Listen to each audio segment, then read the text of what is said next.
It's review time. We're gonna do Pinkerton by Weezer. It's an album, I guess. I'm gonna buy it on vinyl, probably. Anyhow, here's my first thoughts. I tolerate the existence of El Scorcho. I genuinely like The Good Life, and Butterfly makes me cry. I've listened to this before for my Weezathon a few months ago, which I am planning on repeating this year, and I gave it a 6 out of 10 for existing. I'm expecting to like it a little more than I'm giving it an objective score. Fun story, recently I bought an Odeon Everclean, not Everclear, do not make that typo. Everclear is booze, Everclean is material. Beatles record, specifically a collection of oldies, marked VG+. I get it, and it's awful sounding, like truly worn, nigh unlistenable. There's a lot of surface noise and bad dynamics, even after cleaning repeatedly. Either way, that's relevant, because if I get a refund on that record, I've got on my list a colored vinyl copy of Pinkerton, one of 2,500 copies. I just think it's neat. Turn into a rambling. Anyway, back on topic. Pinkerton is mid at best, but I'm looking forward to giving it an in-depth analysis. I see it how critics initially did as an overly personal, mediocre collection of songs, or how they see it now, as a forgotten masterpiece of its time, known only to those who remembered that Weezer existed. You'll have to watch to find out. Or just skip to the end, I'm happy yelling into the void. This one took surprisingly long to download, like, I went to sleep and it was still not done. Anyhow, here's our first track, Tired of Sex. First thing we hear is loud feedback, not a good sign. There is some great drumming and an oddly discordant synth in the right channel. The bass is surprisingly full and clear, though River sounds very titular in that he's tired. He sounds like he's not slept for 20 hours straight. There's no life in his voice and a period of abrupt, harsh screaming. He sounds like he's in actual pain. The vocals are very unclear and distant, hard to understand. Tired of Sex is a sonic mess and genuinely hard to listen to, though I'm better at some people at sitting through garbage. There's some pretty bad distortion, too. It's charming like how that band you had in your teens was charming, but when you go back to it and look in depth, it's terrible. Not a great opener. B- for being tolerable at best, and I'm in a good mood today. Track 2, Get You. A much more powerful opening and very well produced, much better than Tired of Sex. This feels like a Blue Album outtake that was rejected for having a slight bit too much edge. Call me a guy with low standards, but this is alright. I think it's great, almost orchestral in a way. Still sounds like shit though, it's a B. Track 3, No Other One. Ouch, my ears cannot take this opening. It's like an Atari revving up. The rest of the song is at least better sonically. A little awkward, especially Matt Sharp's backing vocals, but it's my favorite so far. The most listenable at least. It's well crafted, so I'll give it an A-.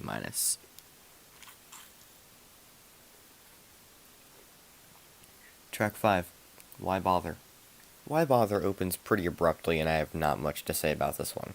It's pretty short, so it'll be spared from a paragraph of criticism for being pathetic, and it's mixed better than Tired of Sex and Get You. Why bother with this song? It's a B. Track 5, Across the Sea. This one's weird. You can hear Rivers open his mouth here. This one gets a bit of hate for being weird, and I won't try to defend the lyric everyone knows. However, I'll appreciate the overall soundscape of Across the Sea. Lyrics aside, it goes decently hard. It's pretty lengthy, clocking in at a little under 5 minutes. Some seconds before the 3-minute mark, the song comes crashing down for a brief, slow interlude before building back up, almost exactly like Holiday off the Blue Album. It's a good block of sound worthy of an A-.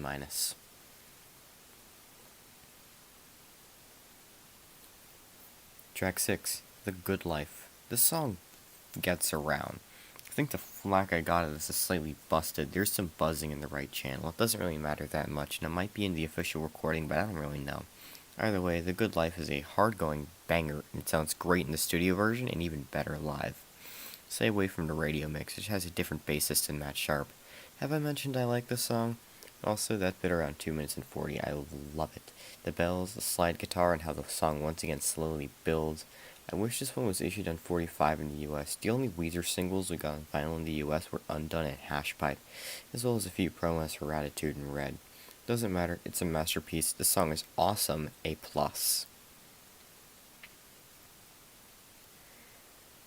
Track 7, El Scorcho. The way this one opens, LMAO. Goofiest opening to any song ever. Feels like a parody of itself. I would not be caught dead listening to this, though. It's pretty cringy. The chorus goes hard but that's really it. Some pretty big issues with this one, such as pronunciations with diarrhea and sand, with the abrupt switch at 2 minutes that briefly turns Weezer into a punk band before going back to how the song is supposed to be played. El Scorcho is terribly uncomfortable, and I'd rather not listen to it again. I know a guy who unironically sat through this 100 times in a row. There's some parts of El Scorcho I enjoy, but it's uncomfortably flawed, and I wonder how this one got to be the single from Pinkerton. Throw it in the El Scorcher, because this one sucks. It's a C. Track 8, Pink Triangle. Christmas song opening. Cringe chorus, the instrumentation, a stroke, deserves better lyrics. This song's a little queer. It doesn't sound like it's all there. I feel like I dreamed this, wake up, forget it, and start a 5-year lost media search over it a few days later because it popped in my head. Pretty bad ending, too.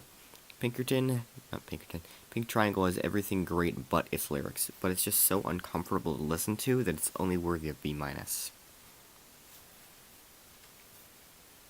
Track 9, Falling For You. This is a perfect medley stemming from Pink Triangle, which is really cool. The rest of the song is fine, and my ears are slightly fatigued from this.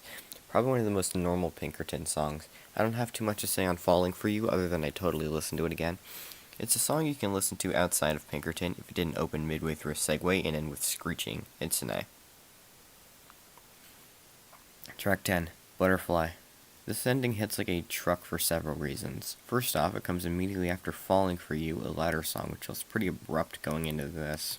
The song is just rivers, a guitar, and some drums. The subject matter, when taken literally, is very personal to myself as well. I loved insects as a kid. This is probably exactly how it felt for a little 7-year-old me to forget things are mortal and accidentally kill an innocent butterfly. Genuine grief and pain.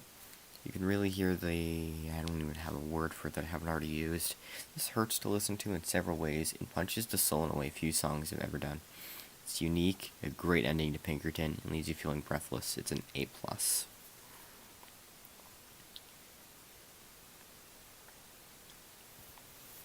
Final thoughts. Pinkerton is a hot mess. It has horrendous, truly awful tracks, absolute fire, grief in auditory form, and awkwardness to rival teenagers. Check out No Other One, Across the Sea, The Good Life, Falling For You, and Butterfly. Stay away from the other 5. It's incredibly chaotic, in my opinion, overrated. And now onto the final score. Total of 710 out of 1,000, or a 71%. Gives this album a pretty low B+. Anyhow, that's it for this review, and I'll see you all next time. Thank you for being here.